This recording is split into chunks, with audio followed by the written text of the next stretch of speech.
Vamos trabalhar hoje, como eu disse, com a questão da polaridade das substâncias. A polaridade das substâncias é muito importante para a gente determinar que tipo de interação as moléculas daquela substância vão ter. Então, vem comigo. Olha só, a gente trabalhou na semana passada com a água e trabalhou a estrutura da água. A gente viu que a água, átomo central é o oxigênio, está na família 16 da tabela periódica, então tem 6 elétrons na última camada. Ele quer ficar estável adquirindo mais 2 elétrons para completar a teoria do octeto. E aí você vê que o hidrogênio aparece aqui com um elétron compartilhando, formando uma ligação covalente. Tá. Aí eu te pergunto, e você pode escrever aí no chat para acompanhar, vou até abrir o chat aqui. Já está aberto. Qual a geometria dessa substância? E por que da geometria? Qual a geometria dessa substância e por quê? A bateria está... Qual a geometria e por quê? Qual é a geometria dessa substância? Quantas nuvens eletrônicas ele tem? Tudo que tem entre um átomo e outro é nuvem. Tudo que tem entre átomo e outro é nuvem. Ao redor do átomo central, se sobra par de elétrons, também é nuvem. Então, eu tenho 4 nuvens. E quantos ligantes no átomo central? 1, 2. 4 nuvens e 2 ligantes. Quando a gente tem 4 nuvens e 2 ligantes, qual é a geometria que a gente vai ter nessa substância? Lembrou da aula passada? Se fez a atividade, você vai lembrar. É uma geometria angular plana. Como vai ficar a fórmula estrutural dela? Então, vai ficar assim. O, H, H. É assim que você desenha a molécula de água desde sempre. Uma coisa que você tem que começar a perceber. Eu e Júlia compramos um livro de matemática juntos. Só que ela estuda mais matemática do que eu. Então, esse livro vai passar mais tempo com quem? Com ela? Lógico. Esse parzinho eletrônico aqui, que está em roxo, que é esse tracinho aqui, também. O par eletrônico é o livro comprado junto. Mas vai passar mais tempo com quem? Com hidrogênio ou com oxigênio? Depende. Depende do quê? Os dois querem receber elétrons. Mas quem quer mais receber elétrons? Você tem que analisar isso. E como a gente analisa isso? Vendo o elemento que é mais eletronegativo. Eletronegatividade. Fui ontem no clube, briguei e saí correndo para o hospital. Os elementos mais eletronegativos, eletronegatividade. Eletronegatividade. Os elementos mais eletronegativos, flúor, oxigênio e nitrogênio. Então, assim, entre esse e esse aqui, oxigênio e hidrogênio, quem é mais eletronegativo? O oxigênio. É aquela história. Quem estuda mais matemática? O oxigênio. Então, esse par eletrônico vai ficar mais tempo com quem? com o oxigênio. Legal? Vai ficar mais tempo com o oxigênio. Então, de vez em ficar bonitinho, compartilhando, esse par eletrônico, um elétron meu e um elétron seu, vai passar mais tempo com o oxigênio. Então, eu vou ter um deslocamento desse par eletrônico voltado para o oxigênio. Esse deslocamento ocorre devido à força de eletronegatividade. E toda força pode ser representada por um vetor. Todo vetor tem módulo, direção e sentido. Por isso, nós temos que atuar na correta geometria. Agora, pensa comigo. Se eu estou deslocando esse par eletrônico para cá, vai passar mais tempo aqui com ele do que com o hidrogênio. Ele vai rodar mais tempo na camada de valência do oxigênio do que no hidrogênio. Você concorda que esse oxigênio que recebe esse elétron vai passar mais tempo com esse elétron? Se passa mais tempo, elétron tem carga negativa. Esse elemento tende a ser negativo. Ele não é negativo. Por quê? Porque o hidrogênio não deu o elétron dele de vez. Mas o elétron do hidrogênio, que está aqui, vai passar mais tempo na camada de valência do oxigênio. Então, ele tende em ser negativo. Tendência em ser negativo, você vai colocar a letra sigma, minúscula, e o negativo do lado. Tendência em ser negativo. Enquanto que esse vai ficar mais tempo sem os elétrons. Se ele perde elétron, quando ele não está com esse elétron, ele tende, sigma minúsculo, a ser positivo. Gente, ao redor dessa ligação, eu tenho polos. Um polo negativo e um polo positivo. A tendência da existência de um polo positivo e um polo negativo? Tem. Se eu tenho essa tendência em ter um polo positivo e um polo negativo, a gente pode afirmar que essa ligação covalente é uma ligação covalente polar. Por quê? Porque tem polos. Porque tem polos. E essa outra ligação? Será que é uma ligação covalente que apresenta polos? Poxa, é a mesma coisa dessa outra perninha. Quem é mais eletronegativo? O oxigênio. Então, eu vou deslocar esse par eletrônico para o oxigênio. O que acontece aqui? Eu reforço a tendência em ser negativo do oxigênio e eu tenho uma tendência em ser positivo. Se eu tenho polos ao redor da ligação covalente, eu posso afirmar que essa ligação também é uma ligação covalente polar. Também é uma ligação covalente polar. Meu, que coisa maravilhosa, hein? Também é uma ligação covalente polar. Legal? Beleza. Reparem, quais são as forças que estão atuando nessa substância. Eu tenho essa força de deslocamento dos elétrons para o oxigênio, que cria toda a força, um vetor que o representa, vetor 1, e aqui eu vou ter o vetor 2. São essas duas forças que atuam nessa substância. Agora, olha aqui, me acompanhe. Vamos dar uma olhada na molécula de CO2. CO2, quem é o átomo central? É o que aparece em menor quantidade. Por que ele aparece em menor quantidade? Porque este elemento vai fazer o maior número de ligações. Carbono, 1, 2, 3, 4. O oxigênio. O oxigênio está na família 16 da tabela periódica. O carbono tem 4 elétrons porque ele está na família 14. Tem 4 elétrons na camada de valência. O oxigênio vai ter 6 elétrons e ele quer exatamente 2. Então, olha só.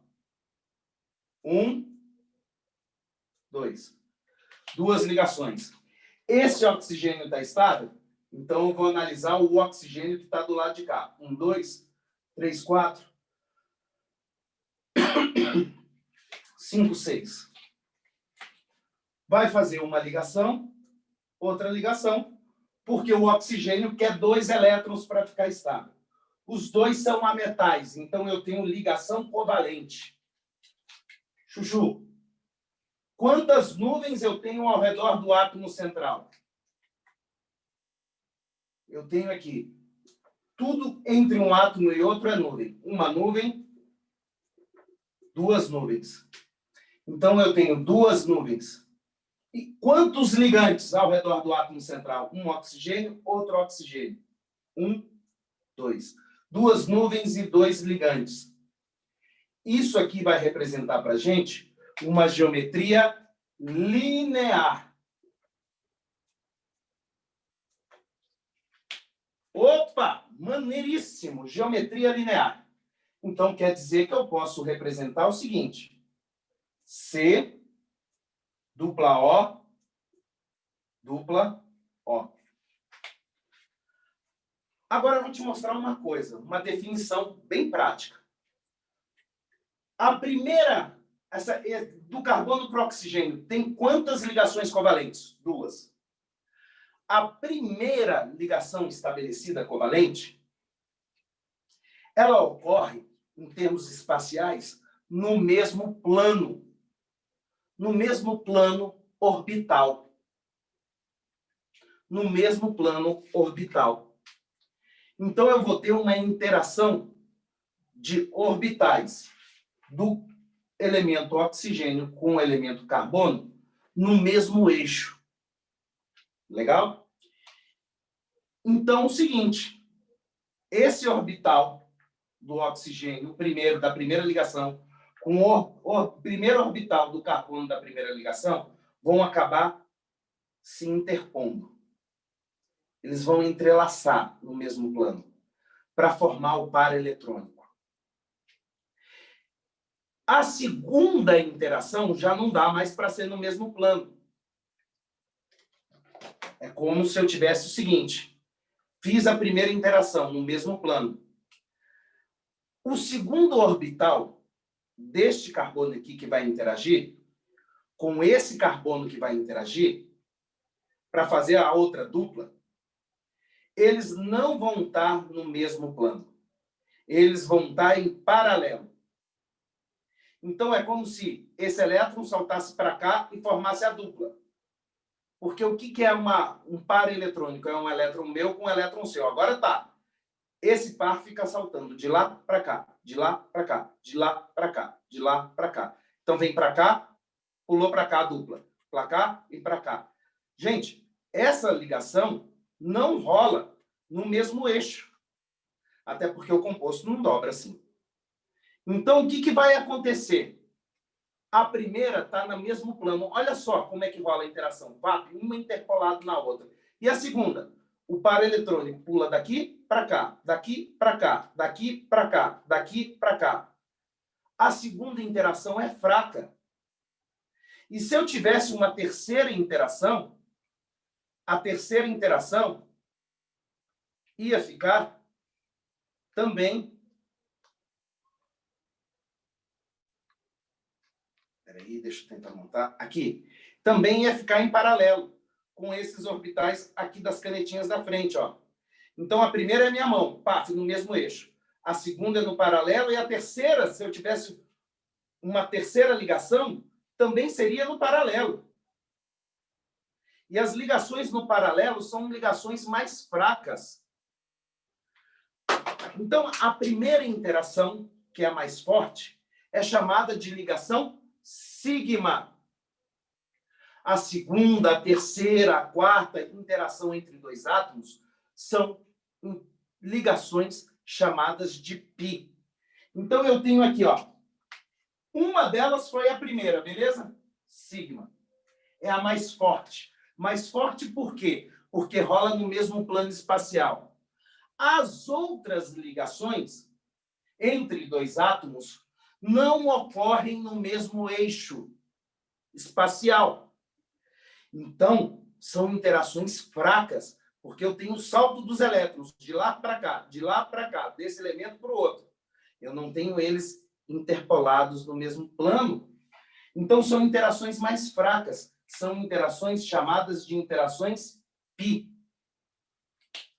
Aqui você não precisa saber se a sigma é de baixo, a π é de cima ou vice-versa. Você só tem que saber o quê? Se tem duas, uma é sigma, a outra π. Se tiverem 3 ligações entre 2 átomos, tipo N, tripla N, na molécula de nitrogênio gasoso. Tem 3. Uma foi no mesmo plano. Então, se é no mesmo plano, é sigma. E a gente representa com sigma maiúsculo. E as outras foram em eixos paralelos. Π e π. Então, esse composto tem uma sigma e 2 πs entre esses dois elementos. Tudo bem? Show de bola? Feito isso, meu amor, presta atenção comigo.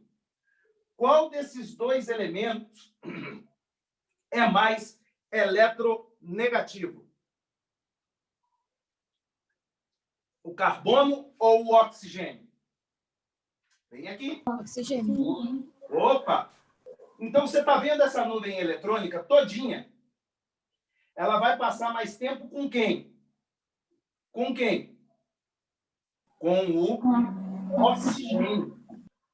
Então, a gente vai ter um deslocamento dessa nuvem eletrônica para o sentido do oxigênio.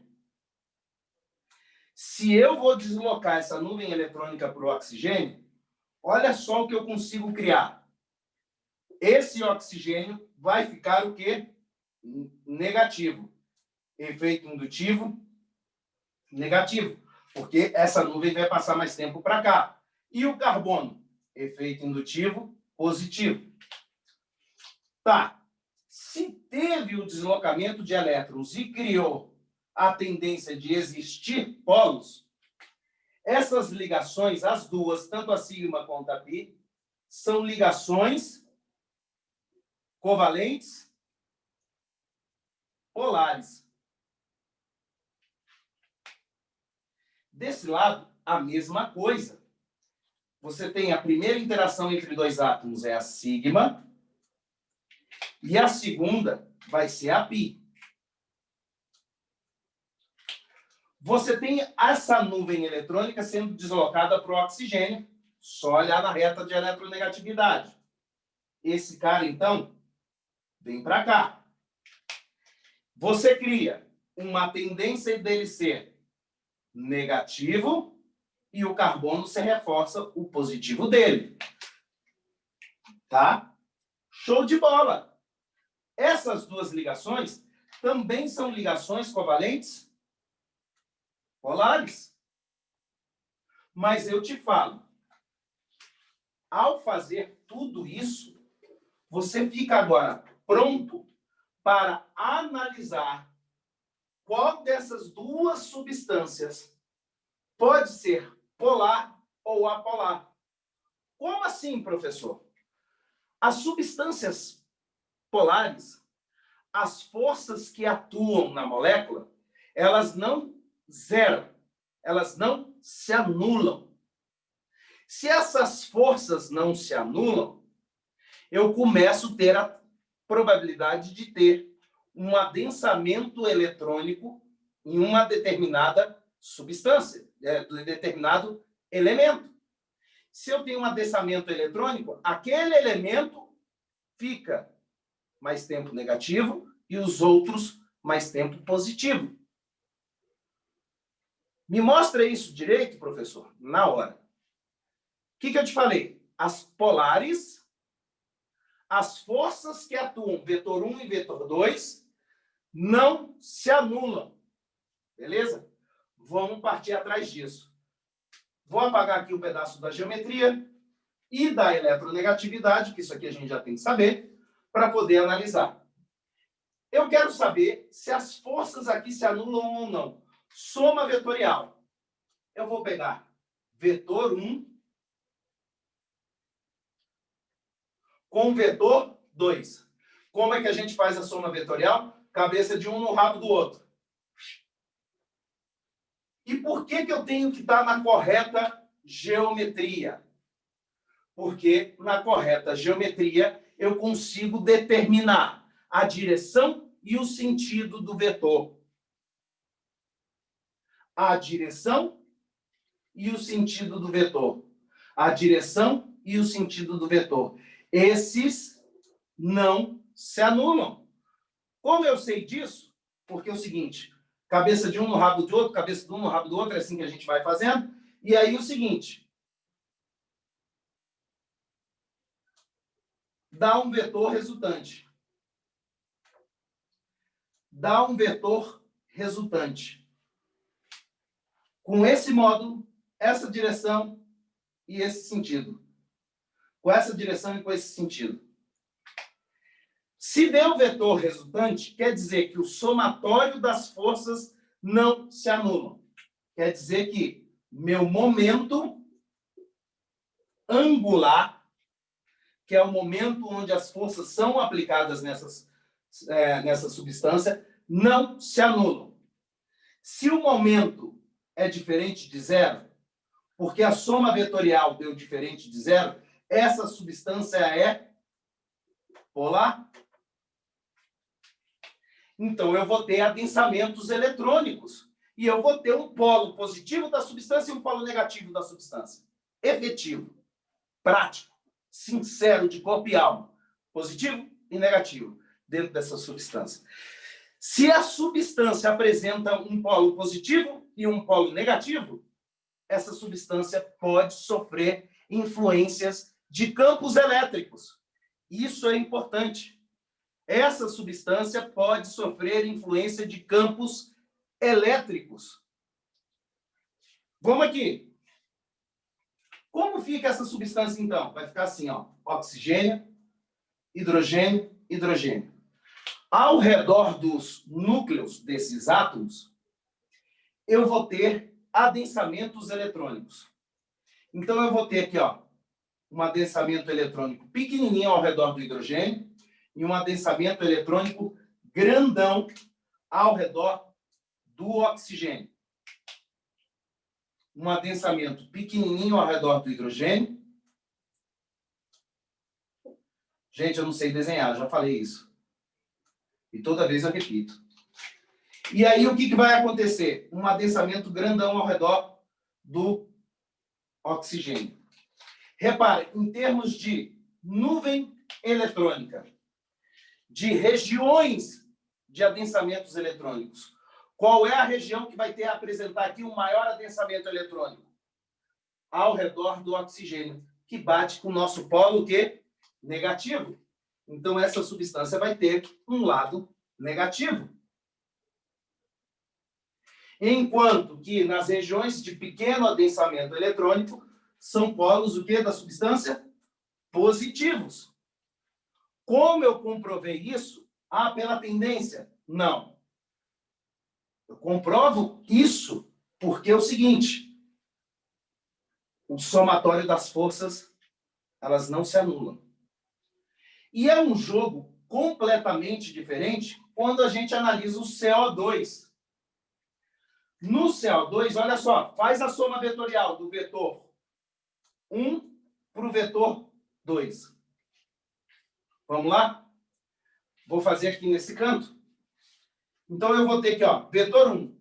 Essa aqui é a origem, 0. Foi-se. Vou chamar esse aqui de 2 e esse aqui de 1, só para ficar mais fácil para eu desenhar. 0, vetor 1. Agora, o que eu vou fazer? Vetor 2, cabeça de um no rabo do outro. Você concorda comigo? Aqui não é uma perninha de carbono e oxigênio, não é igual dessa perninha de carbono e oxigênio? Então, a força de deslocamento, a intensidade do deslocamento para lá e para cá é igual. Então, o módulo é igual. A direção também, mas o sentido é contrário. Então, eu vou sair aqui, ó, do ponto 1 e vou voltar para a origem. Teve vetor resultante? Essa substância é o seguinte, eu sou o carbono, eu tenho um cara que me puxa para cá, com uma determinada força. Mas, ao mesmo tempo, eu vou ter outro cara aqui que me puxa para cá, com a mesma força. Então, olha só, eu não vou tender nem para um lado, nem para o outro. Eu vou ficar no meio da sua tela. Fiz a ligação com esse oxigênio, estou sendo puxado para cá. Fiz a ligação com outro oxigênio. Legal? A intensidade do puxão é a mesma. A direção é a mesma. A direção é a mesma. O sentido é o contrário. Um vai para lá, o outro vai para cá. Então, eu vou ficar, nesse cabo de guerra, eu vou ficar bem no meio da tela, paradão. Legal? Isso faz com que os vetores se anulam, e isso quer dizer que meu momento é igual a zero. Isso prova que a minha substância vai ser apolar. Apolar, professor? É. E aí, vai ter diferença de adensamento eletrônico ao redor dos elementos? Não. Não vai ter diferença de adensamento algum. Olha só. C dupla O, dupla O.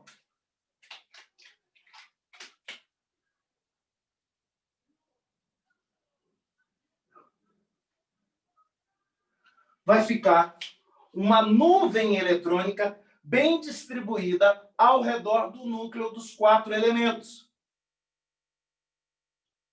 Isso vai fazer com que a substância CO2 não sofra influência de campos elétricos. Massa demais da conta. Que essa substância não sofra influência de campos elétricos. Tudo bem? Falar para você que a substância é polar quer dizer que ela, no fim da história, computando as forças que atuam naquela substância, essas forças não se anulam e eu vou ter o quê? Polos positivos e negativos naquela substância. Isso gera com que eu sofra influência de campos elétricos. Enquanto uma substância onde as forças se anulam não gera densamento de nuvem eletrônica, ou seja, no fim da história, a substância não vai ter polo positivo e polo negativo. Isso quer dizer que essa substância não sofre influência de campos elétricos. Captaram a ideia? Sim. Captaram a ideia? Eu vou voltar aqui, peraí.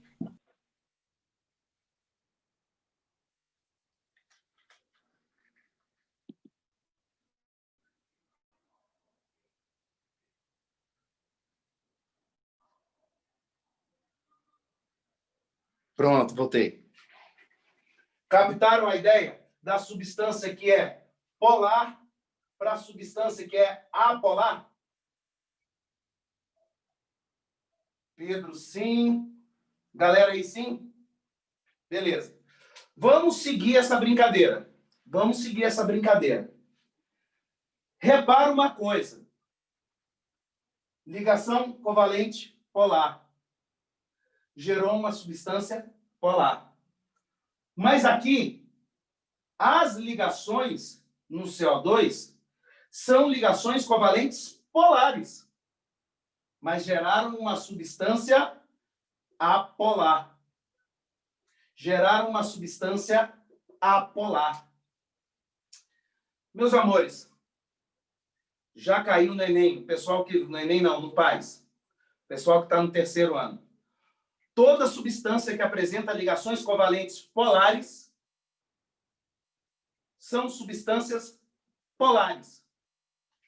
Aí nego corre lá e certo. Não, chuchu. Olha o caso do CO2.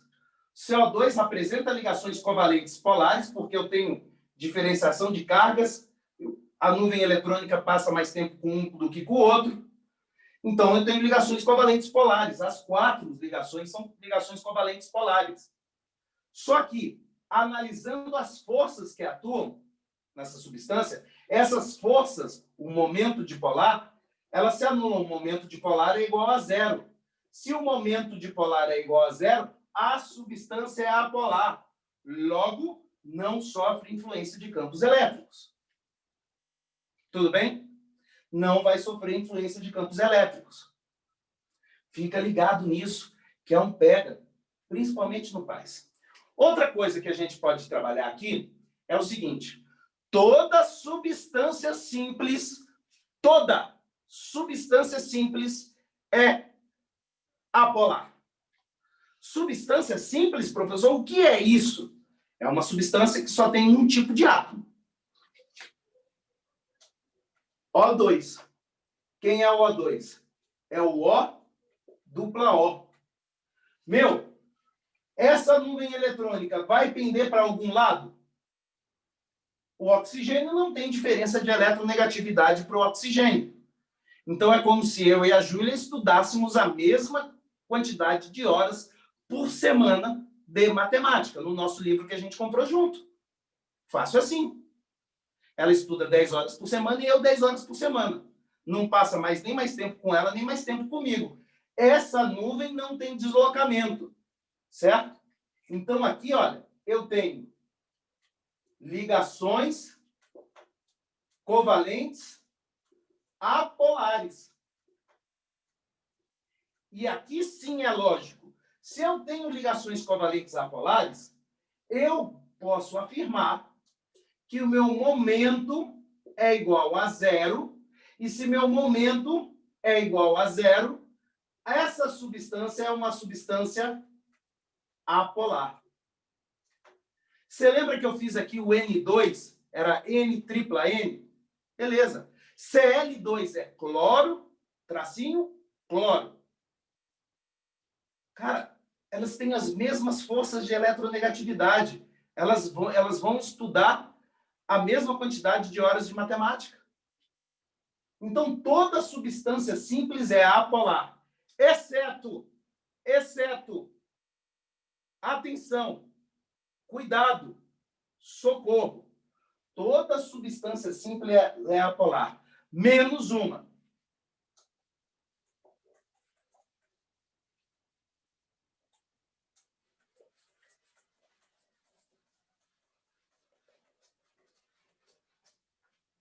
Então, eu vou colocar, inclusive, isso aqui, ó. Toda substância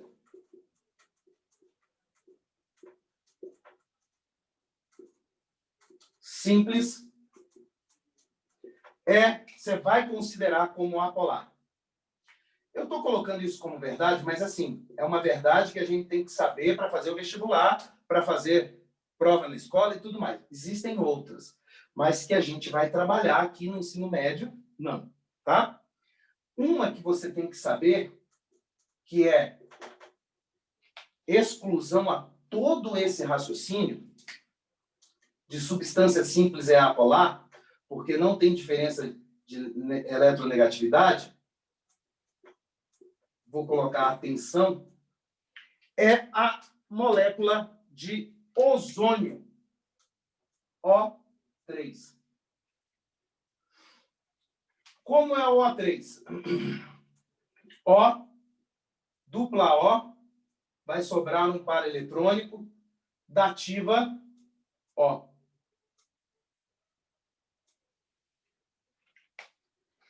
Tudo bem? Você vai ter aqui uma primeira interação entre dois átomos, sigma. A segunda interação entre dois átomos, interação π. Legal? Eu vou ter 3 nuvens eletrônicas e 2 ligantes.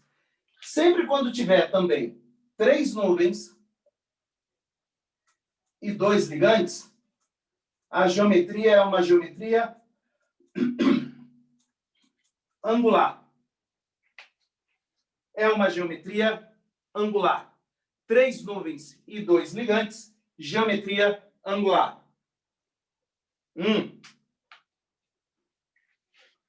Por quê, professor? Se aqui, olha, a mesma força de eletronegatividade aqui também.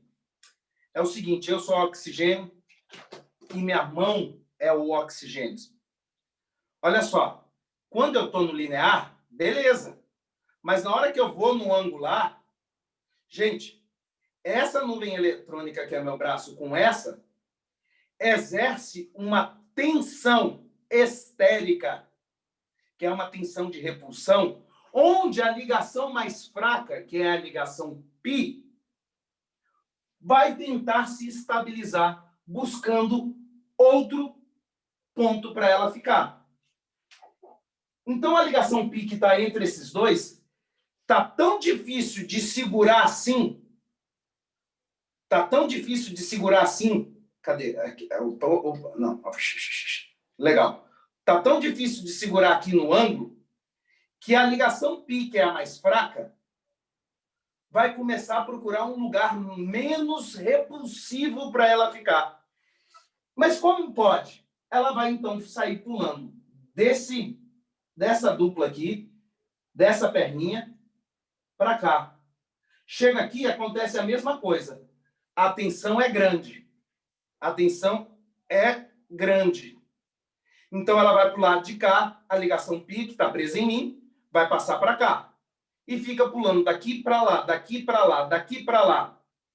Isso é chamado de ressonância da ligação π.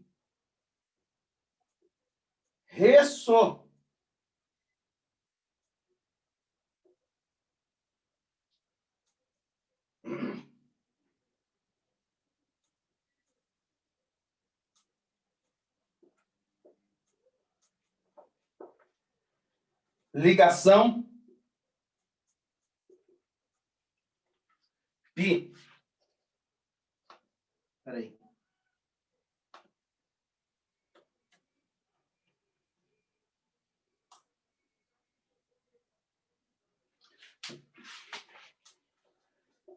O mongol estava certo. Ressonância. Olha eu assassinando o português. Ponto negativo na redação. Ressonância da ligação π. Essa ressonância na ligação π, que busca um local mais fácil dela ficar, legal? Na hora que ela pula para lá, esse ponto fica negativo e esse aqui positivo. Na hora que ela volta para cá, esse aqui vira negativo e esse aqui fica positivo. E ela vai pulando, e vai pulando o tempo todo. Ou seja, por causa dessa ressonância, o meu momento angular vai ser diferente de zero, e se é diferente de zero, eu posso falar que o ozônio, apesar de ser uma substância simples, porque é uma substância formada por átomos iguais, é uma substância polar. É uma substância polar. E você cai nesse erro igual um patinho. Tá? Você cai nesse erro igual um patinho. É por isso, por causa dessa ressonância, porque ela tem forças que atuam em cima dela. Ela sofreu influência de campos elétricos, que o ozônio é a molécula que gosta de absorver energia na faixa do ultravioleta do tipo C. Legal? A luz do sol, quando vem, ela vem com todo o seu espectro de energia. Existe o espectro invisível da luz e o espectro visível da luz. O espectro visível, você conhece. Você conhece. Começa aqui, ó. Violeta, anil, azul, verde,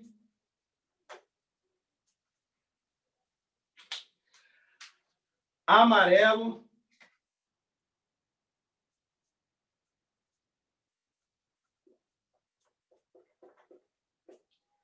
laranja e vermelho. Esse é o espectro visível.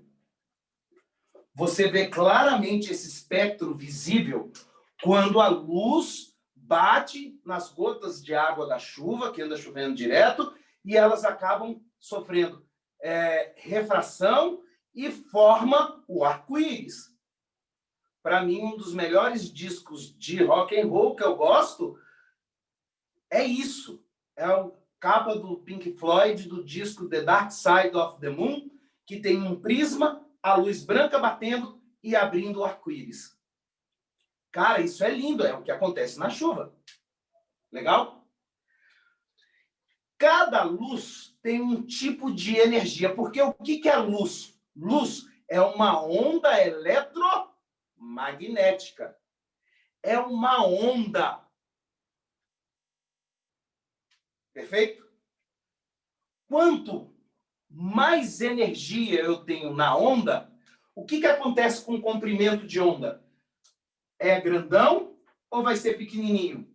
Qual dessas duas ondas tem mais energia? A1 ou A2? Fala aí para mim no chat. É A2? A2. Pensa comigo, ó. Eu amarrei ali na parede uma corda. Tudo bem? E eu vou balançar a corda. A corda vai. A onda vai. Cara, eu não estou nem gastando energia, eu só estou fazendo assim.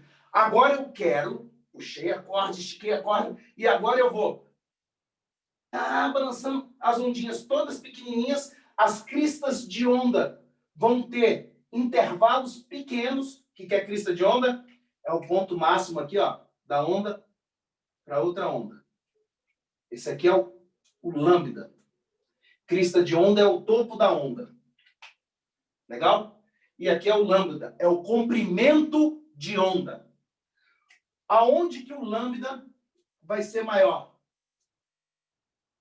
No 1 ou no 2? No 2. Beleza? Isso vai fazer um comprimento de onda maior que eu gaste menos energia. Por quê? Quanto maior o comprimento de onda, menor é a frequência. Putz, professor, me ajuda. O que é frequência? Professor, você está falando de polaridade, foi para física? Vou chegar lá. Eu vou te contar da camada de ozônio que cai. O que vai acontecer aqui? O que é frequência? Frequência é a unidade de repetição por unidade de tempo. É a quantidade de repetição por uma unidade de tempo. Então, tá. Vou contar aqui. 10 segundos. Em 10 segundos, quantas ondas deram? 1, 2. 10 segundos. Quantas ondas deram? 1, 2, 3, 4. Então, quem tem a maior frequência? A segunda onda. Se eu pegar 10 segundos vai dar daqui a aqui. Eu tenho duas ondas. E aqui?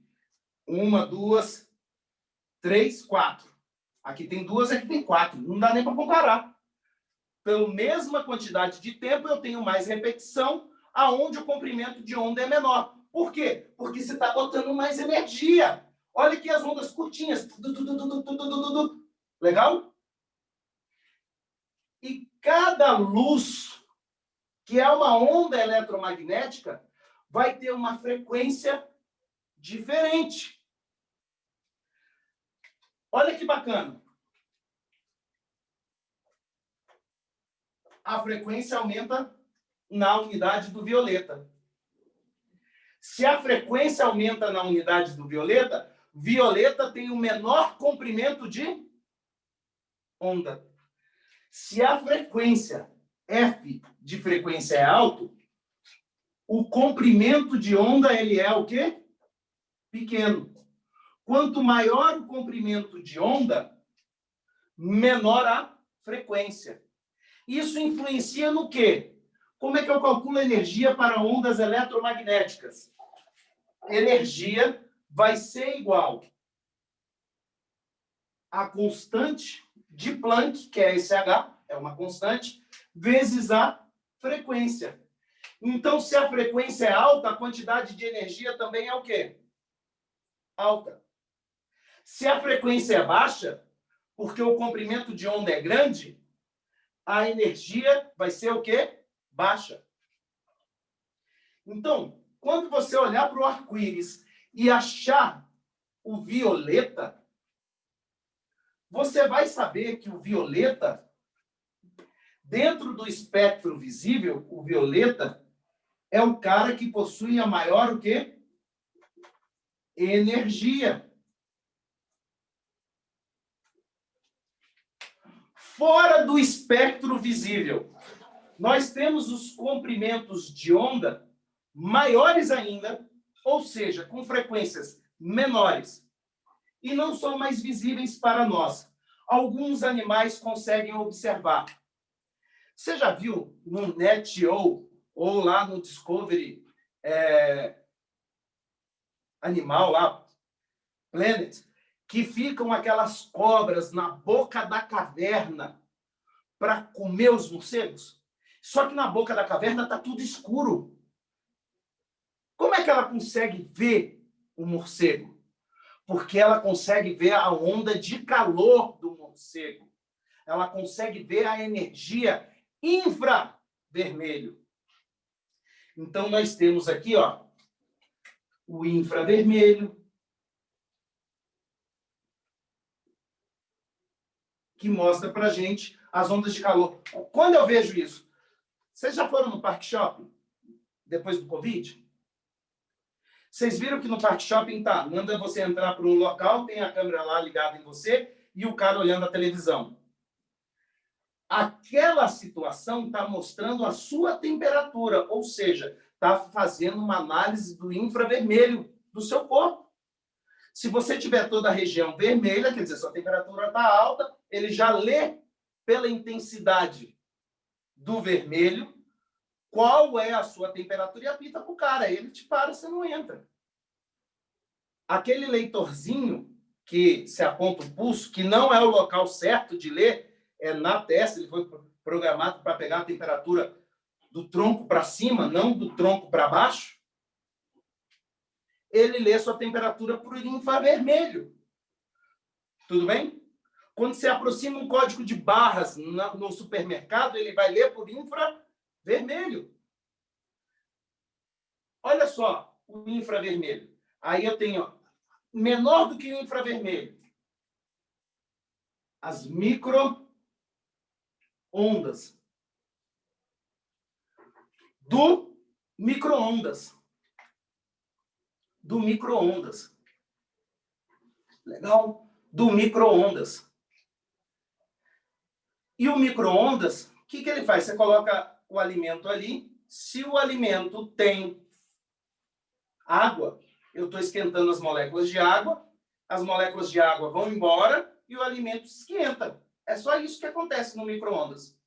Tá? É só isso que acontece no micro-ondas. Temos ainda ondas de rádio.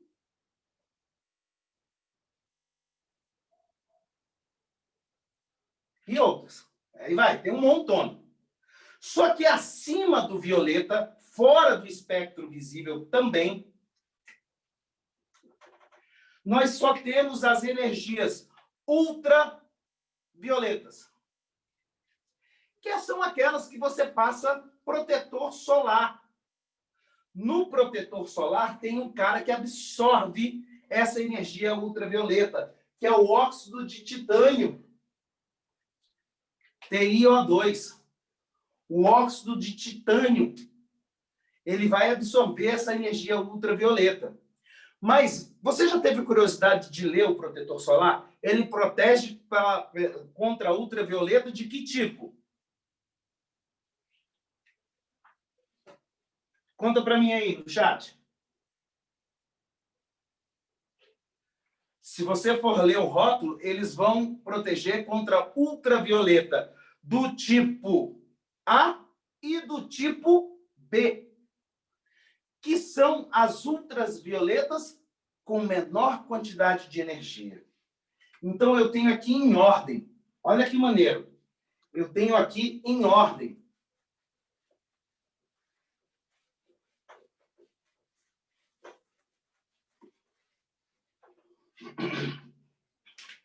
A ultravioleta do tipo C, a ultravioleta do tipo B e a ultravioleta do tipo A. Gente, se eu não tivesse nada na atmosfera que absorvesse a ultravioleta do tipo C, descasca uma maçã e coloca no micro-ondas e coloca lá 5 minutinhos.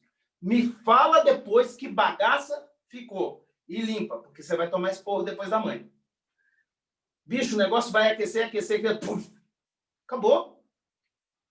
Tira a casca da maçã e coloca lá para você ver. A mesma coisa ia acontecer com os organismos vivos no planeta Terra se não houvesse a camada de quem? Ozônio. E a camada de ozônio é uma substância polar que sofre influência de campos elétricos. E ondas eletromagnéticas também são capazes de gerar campos elétricos. E cada substância que nós encontramos é capaz de absorver um tipo de energia, gosta de um tipo de energia específico, bem adaptado à sua estrutura molecular e à sua polaridade.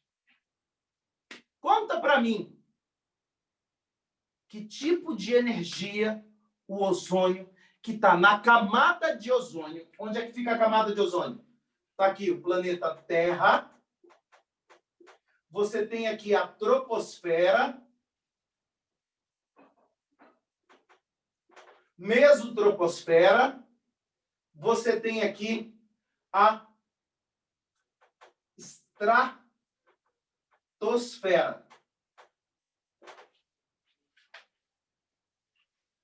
No meio da estratosfera,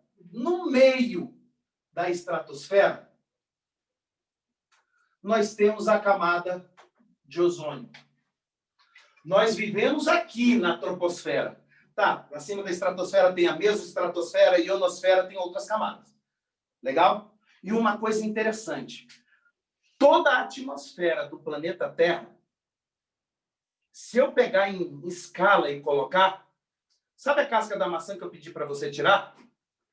A casca da maçã na maçã representa toda a atmosfera do planeta Terra em termos de escala. Então, meu querido, você vive na casca da maçã, tá? A gente vive dentro de um pequeno pedaço da casca da maçã. Se a gente estivesse comparando uma maçã com o planeta Terra em termos de escala. O que vai acontecer? No meio da estratosfera, eu tenho quantidade suficiente de oxigênio monoatômico e uma quantidade considerável de oxigênio diatômico. A reação entre o oxigênio monoatômico e o oxigênio diatômico vai formar o ozônio. E por que eu tenho quantidade suficiente só lá e não aqui embaixo? Tá. Pela questão da pressão da atmosfera. Quanto em menor camadas, maior a pressão atmosférica. Então, olha só. Lá em cima, eu tenho a separação, eu tenho o oxigênio monatômico e o diatômico. Aqui embaixo, eu só vou ter o mais pesado, o O2. Então, o ozônio está aqui em cima. Vai ter as condições ideais para a formação no meio da estratosfera. E o ozônio gosta de qual energia? Ele é uma substância polar que consegue interagir com um campo eletromagnético de qual dessas frequências que vem da luz? Do Sol. Ultravioleta do tipo C. Cara, a camada de ozônio absorve quase que a totalidade da ultravioleta do tipo C. A que passa pela camada de ozônio é absorvido pelo nitrogênio, gás nitrogênio, N2, que tem 78%, compõe 78% da nossa atmosfera. Olha que coisa bacana. Nesse sentido, na superfície da Terra, não chega a ultravioleta do tipo C. E nós, maçãs sem casca, não espocamos. Não vamos espocar, não vamos explodir, não vamos ter essa energia atingindo as nossas células. Então, na condição ideal, nada disso aqui passa. Legal? Passou pela camada de ozônio, passou pela troposfera. Cara, a atmosfera retém 70% da ultravioleta do tipo B. Ou seja, chega na superfície da Terra 30% de UVB. E a atmosfera, os gases que compõem a atmosfera, só absorvem 30% da ultravioleta do tipo A. Ou seja, chega na superfície da Terra 70% de UVA. Por isso que a gente passa protetor solar. Pela UVB, pouquinho, e UVA, que é a que mais chega na superfície da Terra. Você não vai achar, em condições normais, um filtro solar que tenha óxido de titânio, o que for, o que vai segurar a substância, que vai segurar a energia ultravioleta C, antes de entrar em C, B e A, antes de entrar em contato com a sua pele, dela absorver, certo? Filtros solares de UVC. Então, em condições normais, isso aqui, o ozônio, por ser polar, é capaz de absorver e interagir com a frequência e com o campo eletromagnético proveniente da ultravioleta do tipo C. E protege o planeta Terra. A natureza é perfeita. Aí chegamos nós, inventamos gases compressores que trabalham dentro do ciclo de Carnot, que diminuem a temperatura, como na geladeira. A geladeira funciona como um ciclo de Carnot, uma máquina térmica. E nessa máquina térmica, eu tenho que ter expansão e compressão de gás para ter diferença de temperatura. Nessa expansão e compressão de gás para diferença de temperatura, certo? Escapa o CFC. CFC. Os clorofluorcarbonos. Um dos mais utilizados é esse cara aqui. CF2ClCl. Beleza? CCl2F2. CCl2F2. Esse aqui é o CFC 112. Usado também muito em desodorante, spray de cabelo, era muito utilizado. E aí, na década de 70, os mexicanos começaram a perceber que o CFC destruía a camada de ozônio, na virada da década de 70 para 80. Mas só foi quando uns americanos, na virada da década de 80 para 90, fizeram um estudo, perceberam que havia uma diminuição na espessura dessa camada de ozônio.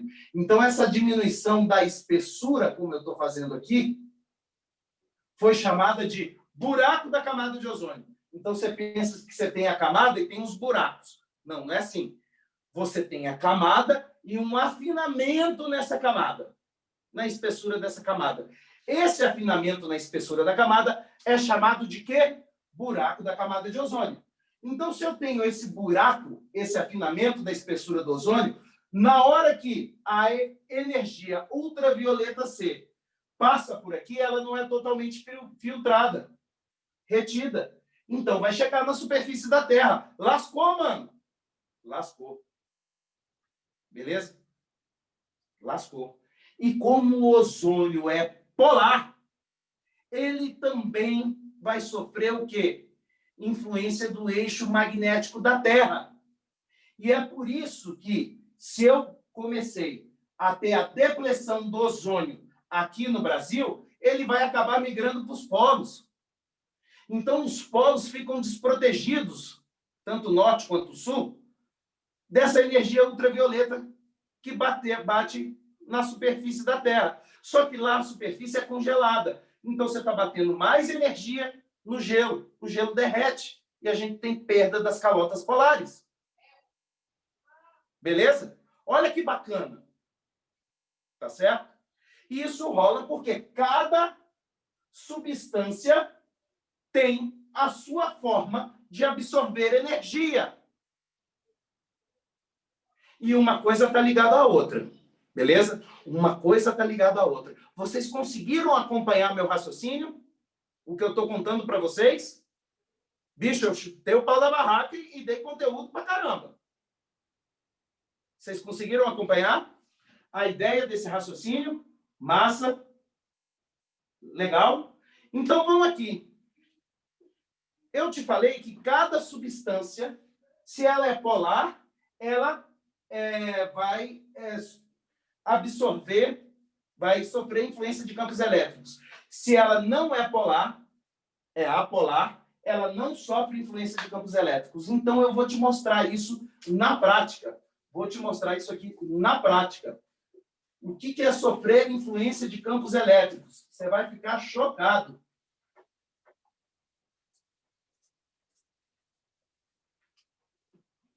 Vamos aqui, rapidinho, que eu vou te mostrar.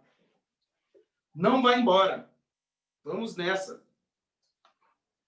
Eu vou estender um pouquinho até as 8h15.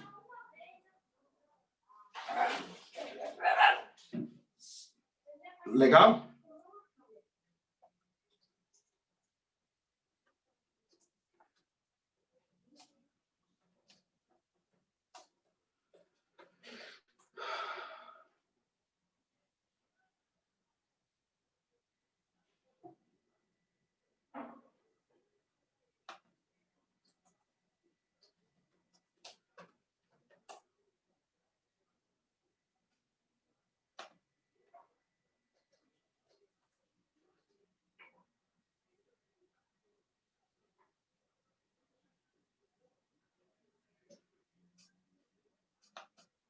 Beleza, bem rapidinho. Então, eu já preparei aqui. Deixa eu só pular a propaganda. É no Manual do Mundo. Eu gosto muito desse canal.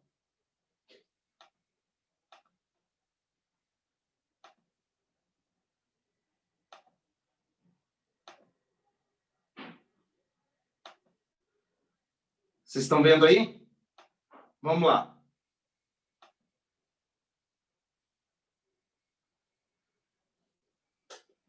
Tá sem som, mas eu vou explicar aqui o experimento para vocês. O que ele vai fazer? Ele vai pegar o canudo e vai, por atrito, esfregar na folha de papel. Na hora que ele esfrega na folha de papel, o que ele está fazendo com o canudo plástico? Conta para mim. Está fazendo a eletrificação desse canudo. Então, está induzindo cargas elétricas ao redor do canudo. Aí ele está colocando aqui um fio de água. A gente acabou de ver que a água é uma substância o quê? A água é uma substância polar. Polar. Então, olha, se é polar, porque as forças que atuam não se anulam, toda substância polar vai sofrer influência de campos elétricos. Será, então, que esse canudinho que eu esfreguei, eletrifiquei, e se eu eletrifiquei, eu tenho campos elétricos ao redor dessa carga, tudo bem? Dessas cargas. Será que esse canudo, então, vai influenciar a água? Vamos ver. Aí, ó. Olha a influência dos campos elétricos em substâncias polares. Você percebeu que a água sofreu desvio em sua trajetória? Justamente pela influência dos campos elétricos. Tá? O nego acha que isso é ninja. Agora, deixa eu te perguntar. Se ao invés de água, eu tivesse colocado aqui um fio de óleo descendo da lata, se eu aproximar o canudinho, como ele está fazendo aqui agora, vai ter esse desvio todo do fio de óleo? Não. Não, porque o óleo é constituído, em sua maior parte, por carbono e hidrogênio. E é muito carbono e hidrogênio, porque o óleo, como a gente vai estudar aqui, é uma macromolécula. É uma macromolécula, uma molécula gigante. E tem muito mais carbono e oxigênio. Ou, desculpa, carbono e hidrogênio. Se tem carbono e hidrogênio, a diferença de eletronegatividade entre eles é tão pequena, numericamente falando, apesar do carbono ser mais eletronegativo que o hidrogênio, a diferença é tão pequena que a nuvem eletrônica nem se desloca entre eles. Então, a gente vai considerar que tem ligações ali covalentes apolares.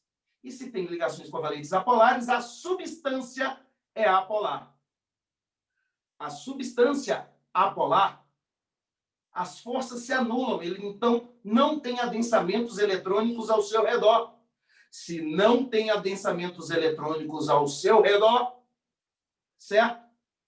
Ele não vai ter polo positivo nem negativo. Se não tem polo positivo e negativo, não sofre influência de campos elétricos. Ou seja, se isso aqui fosse um fio de óleo, não ia ter esse desvio. O fio de óleo ia continuar aqui bonitão, caindo reto. E você ia enfiar o canudinho ali, o bastão de vidro, e nada disso ia acontecer. Tudo bem? Nada disso ia acontecer. Beleza? Tudo bem? Captaram essa ideia? Captaram essa ideia? Sim. Tá. Aí, a gente volta a um tema básico. Professor, para a gente poder determinar, então, se a substância é polar ou apolar, eu tenho, então, que fazer as ligações, determinar a geometria, ver o deslocamento das nuvens eletrônicas e fazer a soma vetorial. Putz grila, se perguntar, então, se uma substância é polar ou apolar, estou lascado. Eu vou gastar meu tempo de prova inteiro para ver isso. Calma, capitão. Vou te mostrar uma coisa.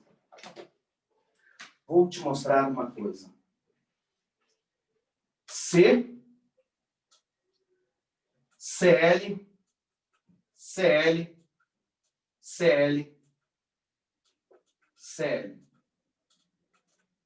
É o CCl4.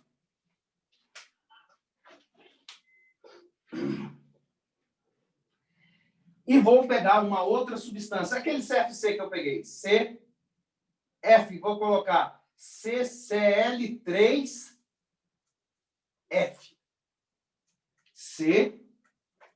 CCl, vou pegar outro. CLF.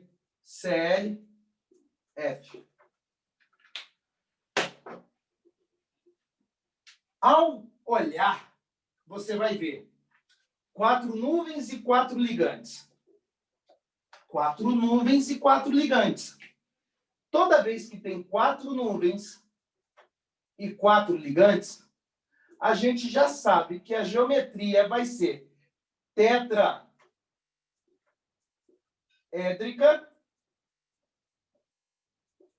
espacial. Então, esse bagulho, independente de ser um ou outro, vai ter essa conformação espacial aqui. Vai ter a conformação espacial de um tetraedro. Beleza? Tem a pirâmide e o ponto aqui em cima. Gente, você tem um plano, 2 planos, 3 planos e o plano aqui de baixo. 4 planos. Eu tenho que verificar entre esse e esse para onde que a nuvem eletrônica foi. Vai ter um vetor. Entre esse e esse, aonde que foi? Outro vetor. Outro vetor, outro vetor. E eu tenho que modular, colocar aqui o vetor e determinar o sentido do deslocamento.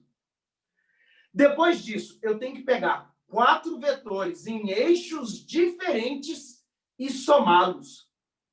Ah, meu, vai para casa. Isso não é prova de vestibular, onde você tem que cobrar o quê? A aplicação do conteúdo. Isso é coisa prática. O objetivo disso aqui não é saber se você sabe fazer soma vetorial em 4 eixos diferentes. Não é em 4 dimensões diferentes. Não é x, y e z. Tem a outra também. Então, em 4 dimensões diferentes, fazer soma vetorial. Esquece, patrão. O que você vai determinar? Beleza. Esse cara aqui realmente tem 4 nuvens. 1, 2, 3, 4. 4 nuvens. Quantos ligantes? Eu já sei que tem 4, professor, porque você colocou aqui a tetraédrica, tá? Mas esses ligantes são iguais? Esse cloro é igual a esse. Esses 2 são iguais a esse. Esses 3 são iguais a esse. Então, olha só, eu tenho 4 nuvens e quantos ligantes iguais? 4 ligantes iguais.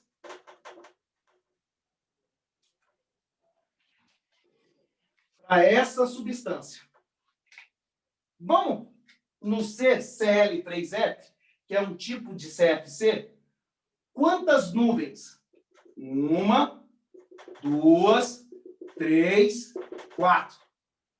Quantos ligantes iguais? Cloro, cloro e cloro. Isso aqui é flúor.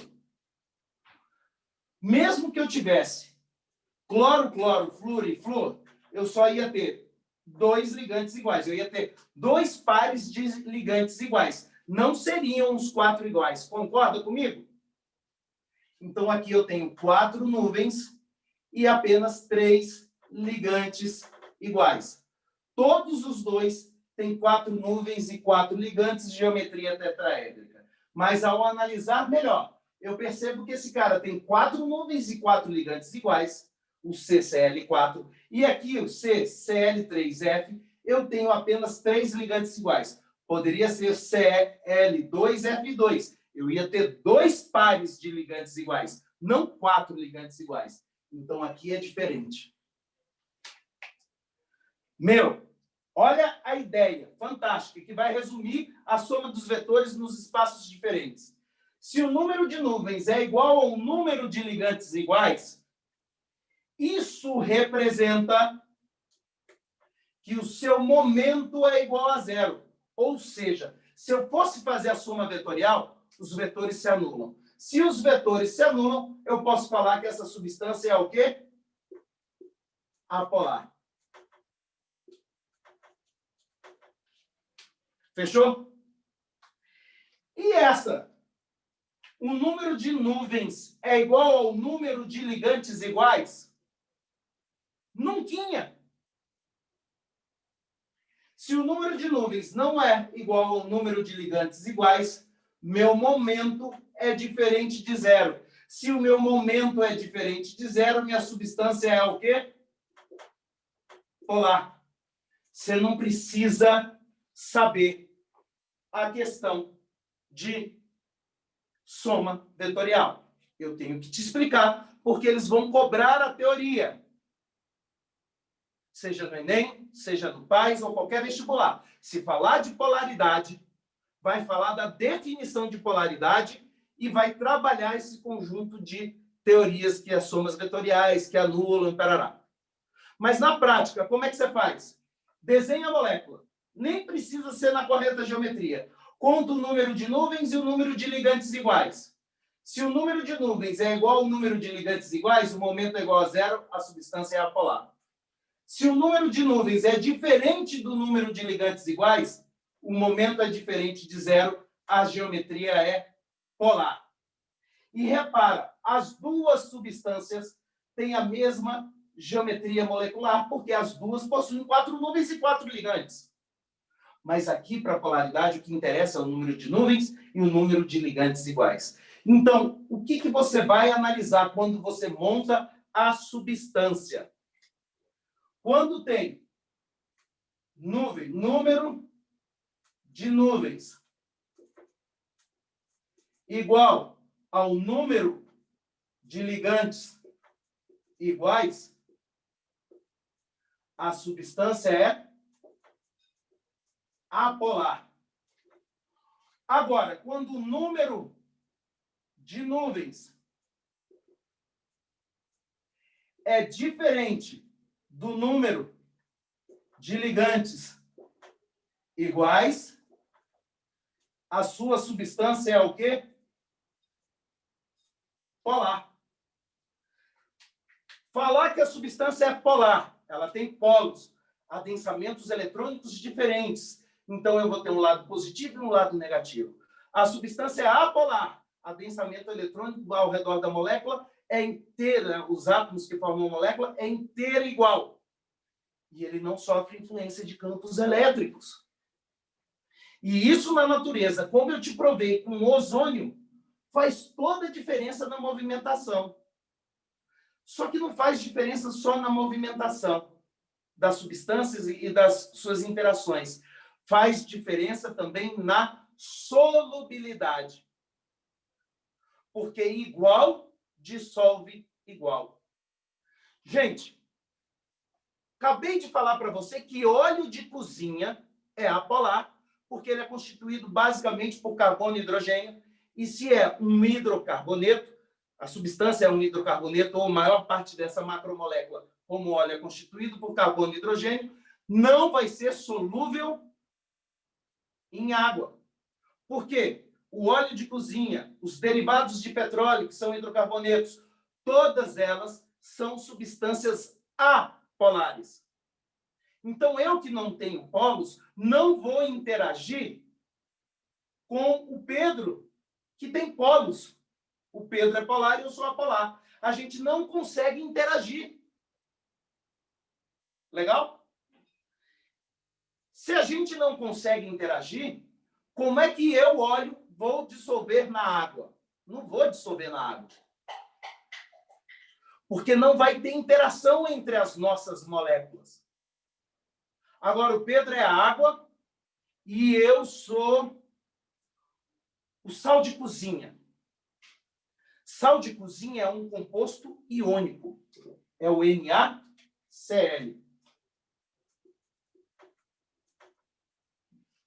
Tem o Na, o átomo do Na positivo e o átomo do cloro negativo. Sou composto por íons, um cátion e um ânion. Por isso que eu sou um composto iônico. O composto iônico claramente tem cargas.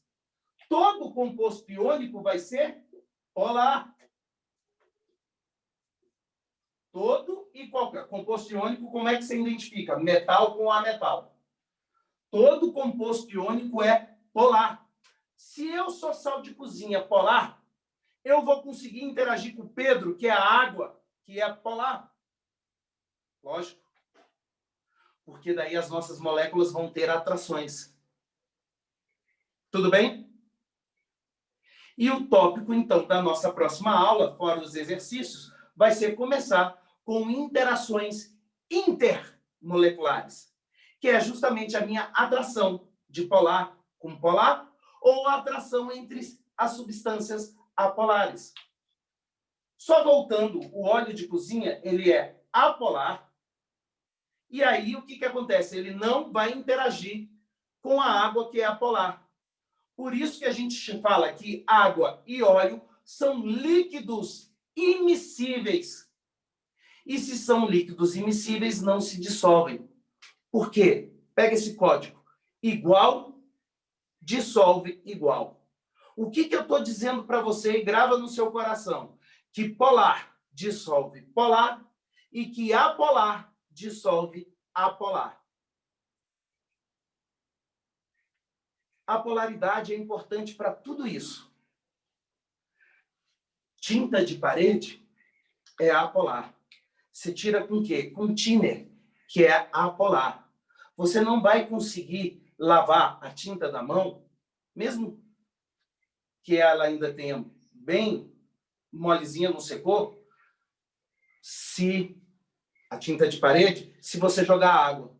Não, você tem que passar um solvente orgânico, e os solventes orgânicos, a maior parte deles são apolares. Você começa a entender a questão da solubilidade.